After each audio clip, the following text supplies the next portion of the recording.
sean ácidos grasos poliinsaturados. Entonces, los almidones que se utilizan para espesar estas fórmulas básicamente se extraen del arroz o del maíz, ¿sí? No de avena o trigo, porque estos cereales tienen un potencial alergénico, porque contienen gluten, tanto el trigo como la avena. Y todo lo que tenga gluten preferimos darlo después de los 7 meses en general, ¿sí? Entonces el espesamiento se hace con los cereales más suaves, que son arroz y maíz. Otro grupo de fórmulas, las fórmulas sin lactosa o libres de lactosa, aunque ese libre de lactosa es relativo, porque a pesar de que se trata de extraer la lactosa en un altísimo porcentaje, siempre quedan residuos de lactosa en la fórmula, por el sistema con el cual se extrae la lactosa. Entonces, pues preferimos llamarlas fórmulas sin lactosa. ¿Qué se hace entonces para reemplazar la fuente de carbohidratos? Porque ya sabemos que es algo fundamental en estas fórmulas. Pues nuevamente utilizamos maltodextrinas y jarabe de maíz si son fórmulas sin lactosa pero de iniciación, o sea de primer semestre, y sacarosa en aquellas fórmulas sin lactosa para utilizar después de los 6 meses de vida. Las grasas nuevamente de origen vegetal, como en todas, y es cuestionado un poquito la indicación de estas fórmulas, ¿cierto? En teoría, su indicación absoluta es cuando tenemos demostrada una deficiencia en la producción de la lactasa, la enzima que a nivel intestinal permite la absorción de la lactosa, ¿cierto?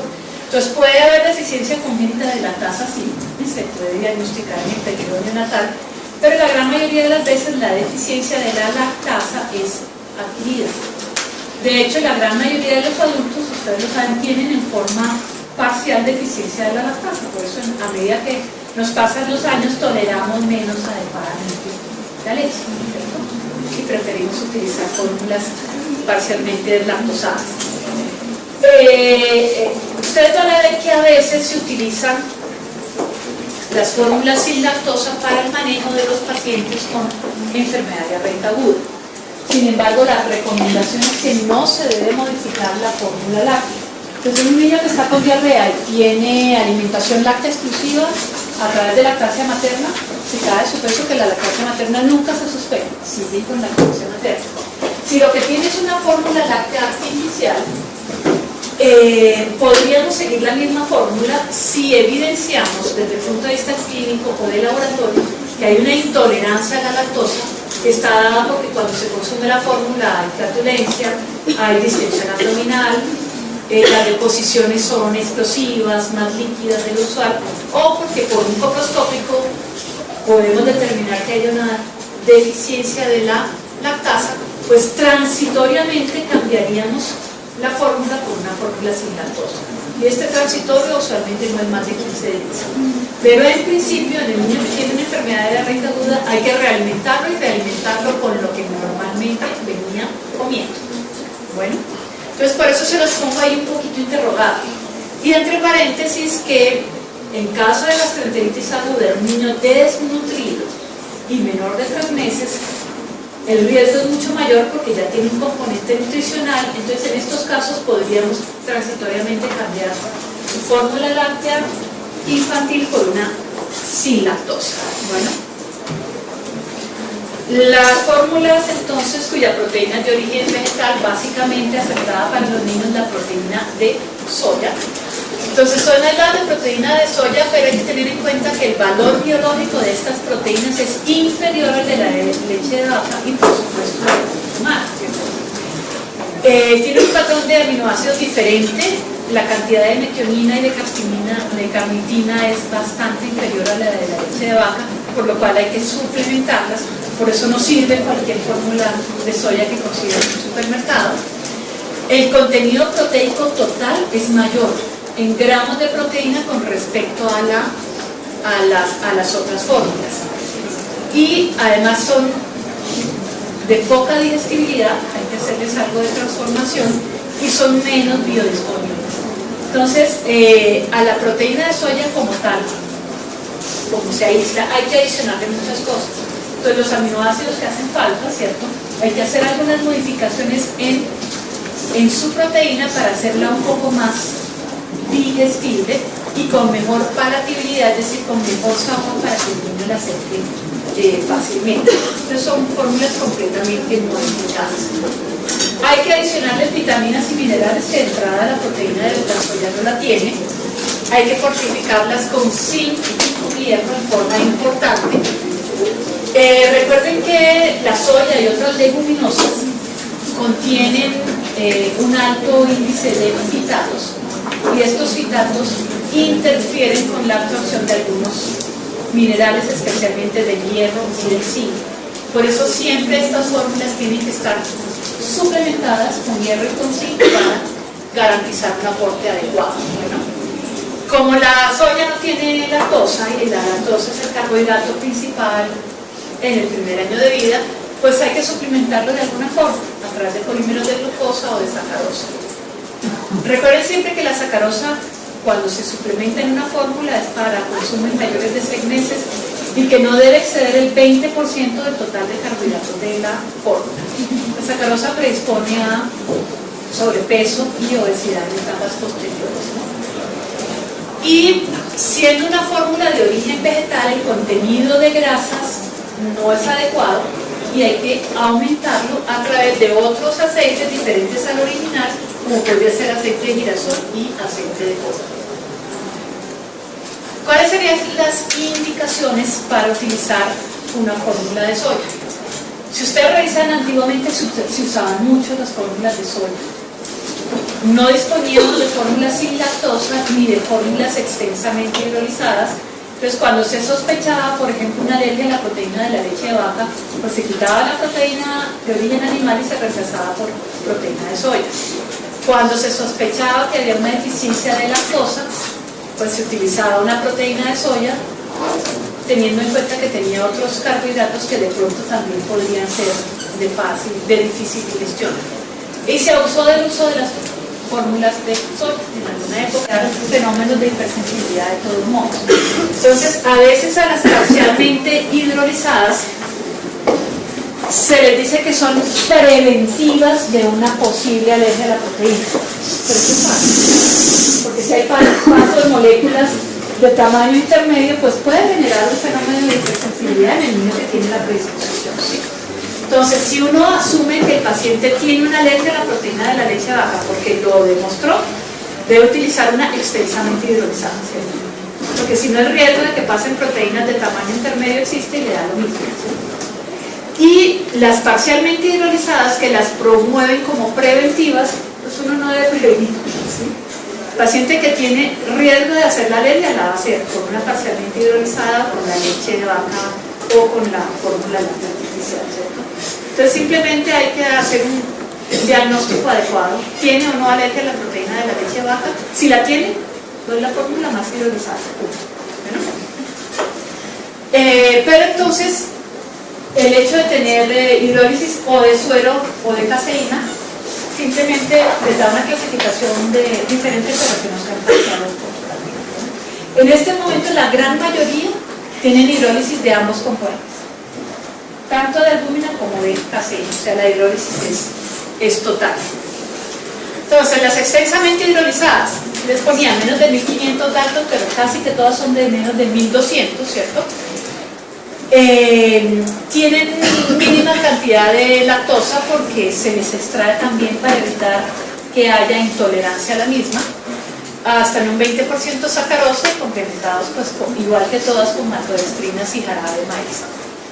Se les extrae, como a las demás, la proteína de origen animal, se reemplaza por triglicéridos de cadena media, en su mayoría, y aceites vegetales. Tiene que estar confirmada la alergia a la proteína de la leche de vaca. Ustedes van a ver que se abusa también de estas fórmulas que son excesivamente costosas. Entonces, en un niño que no lo pudieron lactar, empieza con una fórmula de iniciación y tiene cólico o mal manejo de gases o de vez en cuando vomita, dicen no, este paciente debe tener una alergia a la proteína de la leche de vaca porque los síntomas son iguales al del reflujo, y se la cambian de entrada por una extensamente hidrolizada. Pienso que el proceso, cuando uno simplemente tiene una sospecha, tiene que ser gradual, pero si tiene una alta sospecha, confírmela, para eso hace exámenes, punto. Una prueba terapéutica también podría ser confirmatoria, entonces en ese niño que tiene sangrado inactivo por alergia a la proteína o que tiene una clínica muy sugestiva, la mayoría de las veces el niño que tiene intolerancia a la proteína o alergia, apenas se le suministra la fórmula, tiene dolor, o sea, la expresión facial le cambia, se retuerce por el dolor, tiene cólicos, y el hacer la deposición como tal es tremendamente doloroso porque hay una colitis eosinofílica, entonces la expulsión es tremendamente dolorosa. Si uno clínicamente observa eso en un niño pequeño, lo sospecha, podría hacer una prueba terapéutica que es suspender la fórmula que venía recibiendo e iniciar una extensamente hidrolizada. Si en 24 o 48 horas la mejoría de síntomas es muy significativa, pues eso es no. Obviamente debe complementarlo con las pruebas cutáneas o con pruebas a nivel sanguíneo, que son el RAS, que lo pide uno específico para albúmina, específico para caseína o para la leche de vaca en forma integrada, ¿cierto?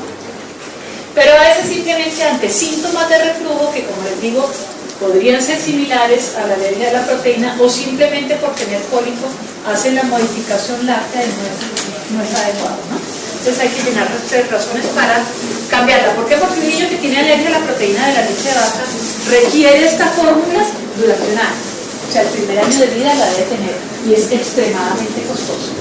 Posterior al año se empieza a hacer desensibilización progresiva, usualmente con algunos derivados de la leche, no de leche directamente, sino yogur, quesos, etc., hasta que logre una tolerancia adecuada. Pero entonces el diagnóstico pues tiene que ser bien hecho.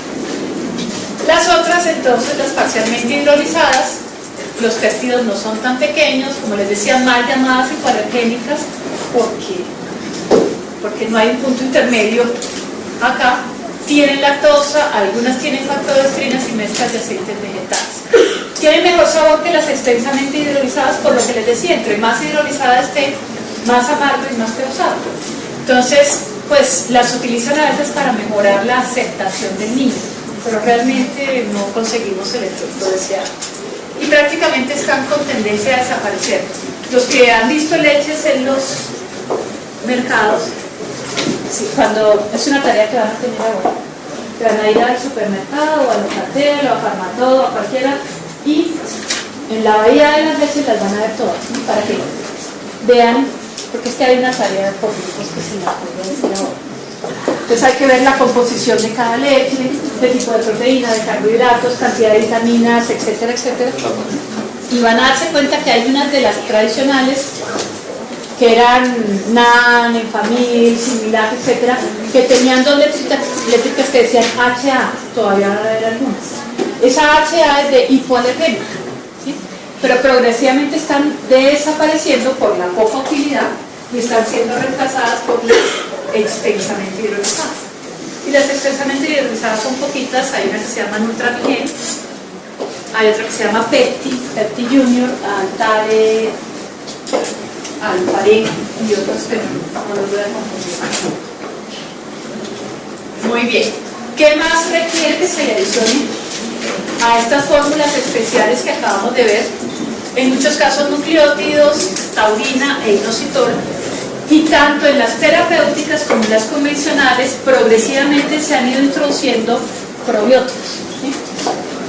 Que básicamente lo que buscan es mejorar la flora nativa a nivel del tracto digestivo, que es lo que se llama la microbiota intestinal, para disminuir el riesgo de colonización por flora patógena. La mayoría de las veces que usamos fórmulas lácteas como sustituto completo de la leche materna es en aquellos pacientes que no recibieron o recibieron muy poca leche materna. Tanto la lactancia materna como el parto por la vía natural, no por cesárea, además de todas las cosas que puedan suceder, le confería al recién nacido la adquisición de la microbiota intestinal, de la flora propia del intestino. Recién nacido que pasa por el canal del parto materno, durante ese parto, con la deglución de líquido amniótico, también degluía secreciones propias del canal del parto y con eso colonizaba su intestino, que hasta ese momento era estéril. Entonces el niño que nace por vía abdominal no se coloniza, ¿sí? La segunda forma de colonizarse era a través de la lactancia materna, que tiene sus bifidobacterias y otra flora propia, la leche materna, que lo que hacían era terminar de colonizar el tracto digestivo. Entonces, ¿qué estamos viendo? Y lo vieron ustedes en ginecología, que cada vez es más frecuente el parto por vía abdominal frente al vaginal, ¿cierto? Y la demora en el inicio de la lactancia materna, por la misma razón. Si es un parto vaginal, la oxitocina estimula también la producción de leche materna. Si el parto es abdominal, y muchas veces sin trabajo de parto, entonces se retarda también la producción de leche porque no hubo una adecuada liberación de oxitocina. Pero estos niños que nacen por cesárea, además de que no se colonizaron en el canal del parto, se les da en forma tardía la leche materna, lo cual dificulta después esa colonización, ¿cierto?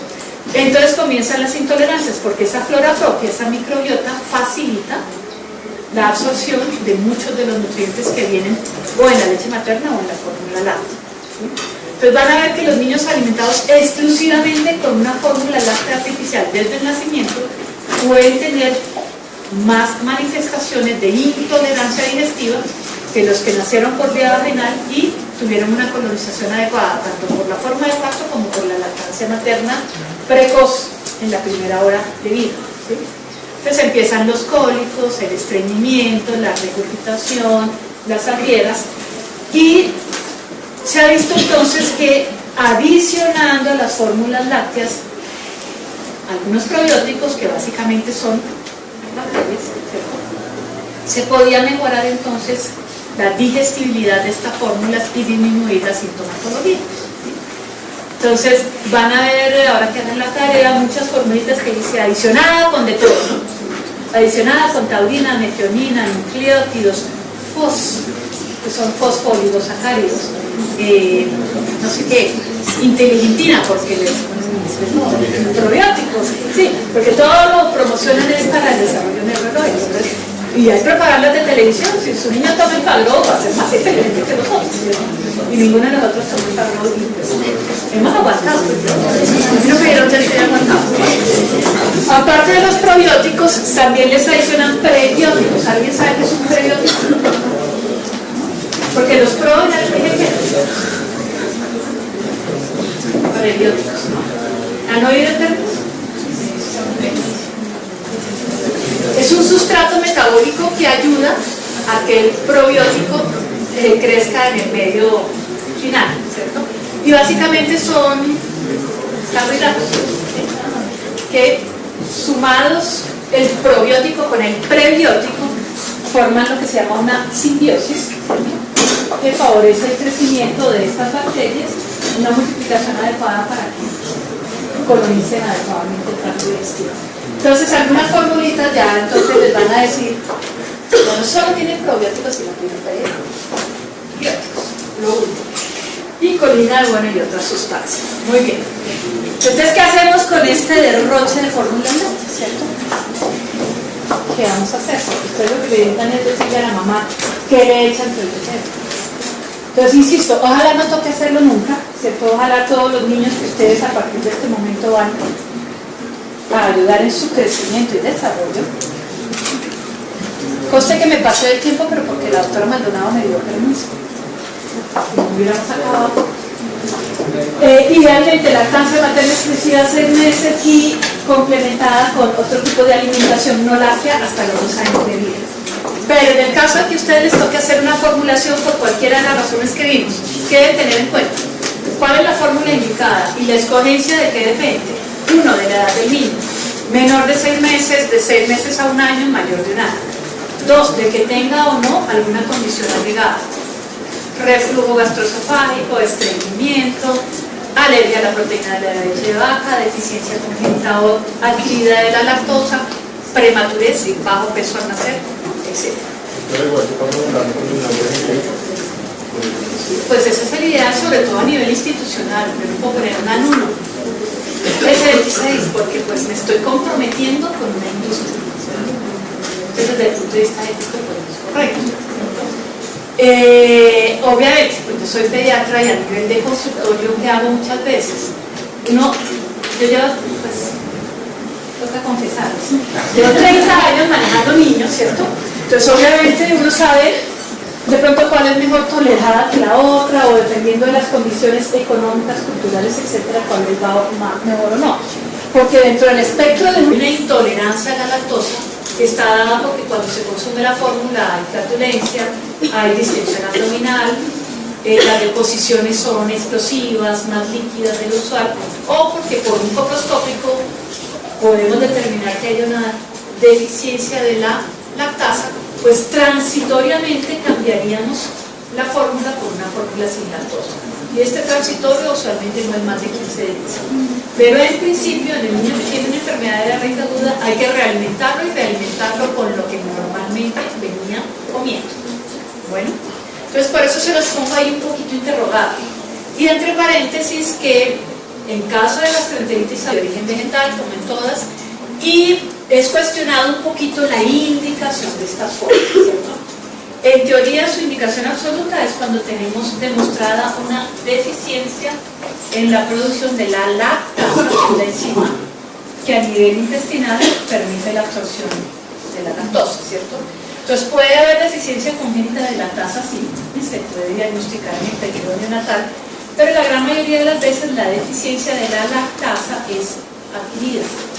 De hecho, la gran mayoría de los adultos, ustedes lo saben, tienen en forma parcial deficiencia de la lactasa, por eso a medida que nos pasan los años toleramos menos adecuadamente la leche, de que sean ácidos grasos poliinsaturados.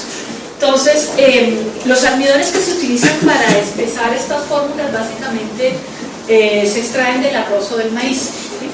No de avena o trigo, porque estos cereales tienen un potencial alergénico, porque contienen gluten, tanto el trigo como la avena. Y todo lo que tenga gluten preferimos darlo después de los 7 meses en general, ¿sí? Entonces el espesamiento se hace con los cereales más suaves, que son arroz y maíz. Otro grupo de fórmulas, las fórmulas sin lactosa o libres de lactosa, aunque ese libre de lactosa es relativo porque a pesar de que se trata de extraer la lactosa en un altísimo porcentaje, siempre quedan residuos de lactosa en la fórmula por el sistema con el cual se extrae la lactosa. Entonces, pues preferimos llamarlas fórmulas sin lactosa. ¿Qué se hace entonces para reemplazar la fuente de carbohidratos? Porque ya sabemos que es algo fundamental en estas fórmulas. Pues nuevamente utilizamos maltodextrinas y jarabe de maíz si son fórmulas sin lactosa pero de iniciación, o sea de primer semestre, y sacarosa en aquellas fórmulas sin lactosa para utilizar después de los 6 meses de vida. Las grasas nuevamente, y preferimos utilizar fórmulas parcialmente deslactosadas. Ustedes van a ver que a veces se utilizan las fórmulas sin lactosa para el manejo de los pacientes con enfermedad diarreica aguda. Sin embargo, la recomendación es que no se debe modificar la fórmula láctea. Entonces, un niño que está con diarrea y tiene alimentación láctea exclusiva a través de lactancia materna, si cae su peso, que la lactancia materna nunca se suspende, sigue con la lactancia materna. Si lo que tiene es una fórmula láctea artificial, podríamos seguir la misma fórmula si evidenciamos desde el punto de vista clínico o de laboratorio